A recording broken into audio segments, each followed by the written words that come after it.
मंत्री पुत्र के थाने में बवाल का मामला थमने का नाम नहीं ले रहा है और आलम यह है कि यहां पर अब सवाल उठ रहे हैं एक्शन पर सवाल इसलिए उठ रहे हैं कि मंत्री पुत्र ने जिस तरीके से बवाल मचाया,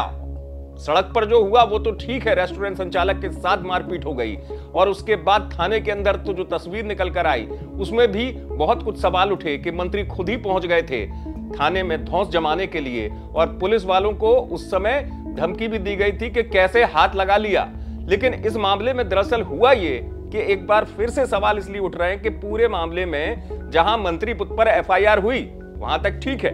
लेकिन सीधे नप गए 4 पुलिस वाले, जिनमें एक एसआई, एक एएसआई, 2 कांस्टेबल शामिल हैं। अब सवाल यह कि ठीक है, उन पर क्या आरोप था पुलिस वालों पर, तो पता चला कि आरोप यह था कि उन्होंने मंत्री पुत्र के साथ पिटाई की है, अभद्रता की है और हाथ उठाया है मंत्री पुत्र पर। नरेंद्र शिवाजी पटेल मध्य प्रदेश के स्वास्थ्य राज्य मंत्री चर्चा में इन दिनों हैं और यह मामला जो मैं कह रहा हूं थाने वाला थमने का नाम इसलिए नहीं ले रहा है क्योंकि सवाल एक्शन पर उठ रहे हैं। और सवाल ये भी उठे, सामने तो कुछ चेहरे नहीं आए लेकिन अंदर से बात आई निकलकर सामने, वो इस तरीके से आई कि इनमें से कहा गया कि एक पुलिस वाला तो था ही नहीं थाने में,